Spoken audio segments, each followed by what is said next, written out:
So, is it finally coming to an end? Probably not. But the Lord works in mysterious ways, so you never know. The death of Girl Boss? Let's see. Now, I believe it was Newton's third law of motion, which states that for every action, there's an equal and opposite reaction. Unfortunately, it doesn't work quite the same way in the world of corporate entertainment, where the rule would be better described as, for every 50 or so actions, there's an extremely belated and insufficient reaction. A good example of this would be the disastrous series of flops we've seen over the past year or two. Projects like Rings of Power, Peter Pan and Wendy, Ahsoka, She-Hulk, Resident Evil, Robin Hood, The Witcher, The Marvels, and most recently, Madam Web. Yeah. Why did you say that name? I mean, let's be honest here, that was a movie that anyone with more brain cells than me after 6 pints of Skull Splitter knew was going to be a massive flop, despite having an opening weekend almost as long as its entire theatrical run if it carries on at this pace. I love this quote from The Hollywood Reporter from a North American distributor. On Wednesday night, you could actually watch advanced ticket sales declining in real time as buyers were refunding their tickets. You know, I didn't hate Madam Web. I mean, don't get me wrong. The movie was shitty, but I don't know, there's just something about it that was just like so like early 2000s that it was just a hit. Like the comedy hit, the unintentional comedy, I mean. I was laughing throughout the whole thing. I thought it was goofy. thought it was goofy as hell. I am a giant Spider-Man fan, as you can see behind me. I don't know. As a film, it was pretty bad. As a comedy, 10s across the board, baby. Comedic gold. Really says something when you'd rather have Shazam 2 numbers. The point is that when a big flop like this happens, the access media tends to scramble to find a convenient and politically acceptable excuse. But in this case, The Hollywood Reporter seems to have made an admission about the film's target audience that I don't think anyone expected. Quote, "I don't know if women are enough to carry the box office here," one veteran studio source outside of Sony says. Indeed, males make up 65 to 70% of the superhero audience in North America. In the case of Madam Web, the percentage of female viewers was still only 46%. Now pay attention, 007, because this one's important. Madam Web was a superhero movie specifically designed to appeal to a female audience. Yeah. It's got a female lead, a trio of female supporting characters, a female director, and a female-led writing team. And guess what? None of it helped. Women didn't turn out to see it, not in the numbers they needed anyway. It was the same problem with The Marvels. That film had 3 female leads, a female director, and an all-female writing team. And what happened to it? The male audience was put off by a movie that did everything except ban them from attending screenings. The much-anticipated female audience failed to show up, and as a result, it was the biggest box office flop in MCU history. So tell me, what exactly did these two movies have in common? That's right, they both tried to pander to an audience that was never going to see them in the first place. You know, it's actually kind of funny reading articles from mainstream outlets that cover stuff like this, because it's like watching someone with an almost complete jigsaw puzzle who simply refuses to put the final piece into place because they don't like the picture that it forms. Well, if they won't do it, then I'll have to do it for them. Because here's an inconvenient truth, dear viewer. Men and women tend to be interested in different things. Oh man! Oh god! Oh man!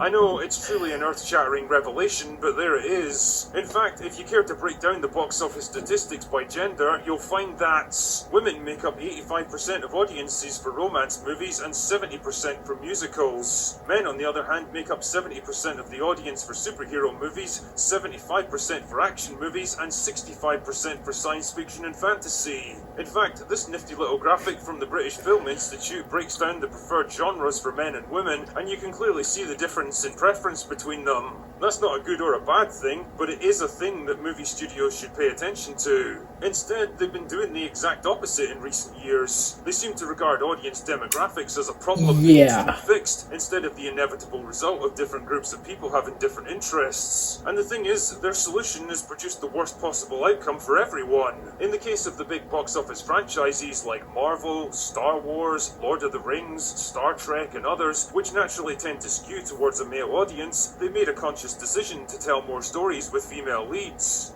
A lot more. There's nothing wrong with that on the face of it, but whether or not it works all comes down to implementation. Instead of writing likeable and distinctly feminine characters that complemented the existing male ones, the writers and creatives treated it more like a competition that only one side was ever allowed to win. A story about a female protagonist learning to free herself from the oppressive demands of others and discover her true potential is a perfectly viable story to tell. The problems creep in when that becomes the only story that you ever tell, and their standard practice of lazily taking stereotypical male traits and pouring them straight into female characters failed to win anyone over. Men were generally put off by the new crop of overbearing, aggressive, infallible girl bosses who seem to exist purely to show off and humiliate their male counterparts at every opportunity, while women failed to connect with them either because they represented masculine ideals that didn't come naturally to them in a genre that most of them didn't particularly care for anyway. In short, Hollywood's wasted billions of dollars chasing an audience that doesn't exist, and in the process they've gradually pushed away the one that did.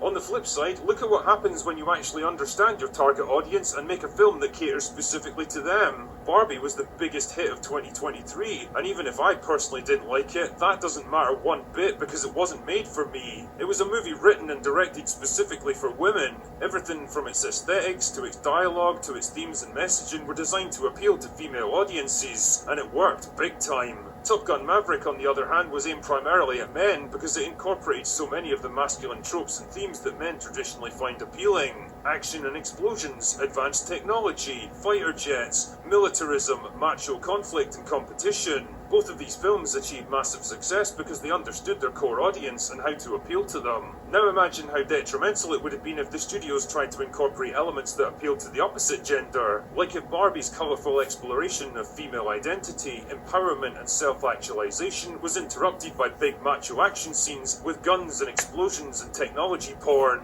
or Top Gun Maverick devoted lengthy sequences to a female pilot lamenting how difficult it is to gain respect in a male-dominated profession while maintaining her sense of feminine identity and her aspirations for marriage and family. In both cases, the core target audience would probably have rolled their eyes and thought, why do they have to inject this crap into my movie and totally spoil the fun? Well, congratulations, now you know how it feels to be a fan of any of the big franchises over the past decade or so. The thing is, I think the message is finally starting to sink in with the good people of Hollywood. Maybe not the creatives, but definitely the soulless money men paying their salaries who've spent the past several years watching their profit margins slowly fall off a cliff. Like I said earlier, for every 50 or so actions, there's a belated reaction from Hollywood, and it's finally starting to happen now. The first domino to fall is Silk Spider Society, a female-centric Spider-Man spin-off in development at Amazon Prime. According to the press releases, the entire writing team's been fired, and the show is being refocused with a more male-skewing audience in mind. Now, thank God. Because I read the books and she's unbearable, so... Anyway. This might not sound like much of a big deal, but it is, because it's the first time that a studio had the balls to publicly declare that they're targeting a project towards a male audience again. In 2024, that's the equivalent of a vegan restaurant saying that their new menu is going to cater towards meat eaters. It's the first time that anyone in Hollywood's openly admitted that what they've been pushing on us for the past decade or so just isn't working, no matter how much money they throw at it. That you can't make every movie appeal to every person. That trying to attract female audiences into a male-dominated genre with clumsy pandering doesn't work and never will work. In the words of Nerdrotic, all they're doing is taking boy brands that everyone could enjoy and turning them into girl brands that no one enjoys. So what exactly can we expect now that the pendulum is starting to swing the other way? And more importantly, what do we want to see moving forwards? Well, believe it or not, I don't think their approach needs to change that radically if they want to win back old fans and restore a bit of balance. Franchises like Marvel, Star Wars, DC and Star Trek can still have plenty of kick-ass female heroes going on exciting adventures. They just need to be written more like actual human beings with believable flaws and weaknesses and challenges to overcome, instead of... That's pretty much it. They need to stop pushing the agenda. Just let females be females and let males be males. Not, I gotta watch my words here, but sissies. They gotta stop being sissies. Stop letting women walk all over them. Because really, that's not how the world is. Like look around. Like, who runs the shit? Like, who builds the roads? Who builds buildings and shit? Men. We lay the groundwork for everybody, and then they just take a shit on us. So I don't know. Don't want to get too much into that, but I bet you probably know where I stand on things now a little bit more.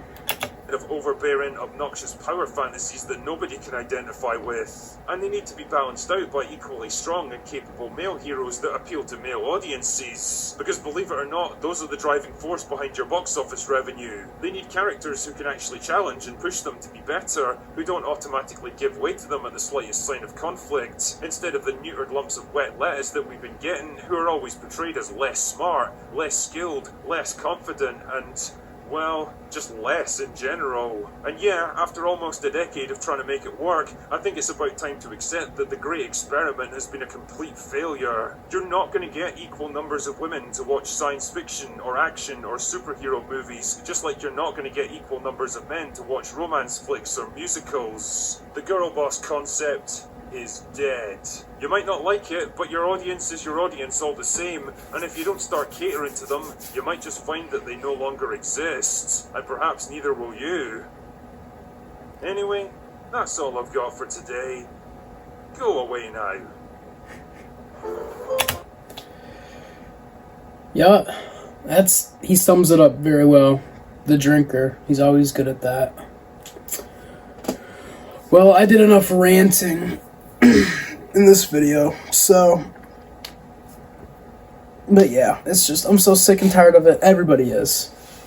Like, who do you know that likes the stuff that they're putting out? Nobody. Nobody likes it. Alright, so, yeah, that'll be it. So, subscribe, join me on my journey to 100 subscribers, and, yeah. See ya. Now, subscribe.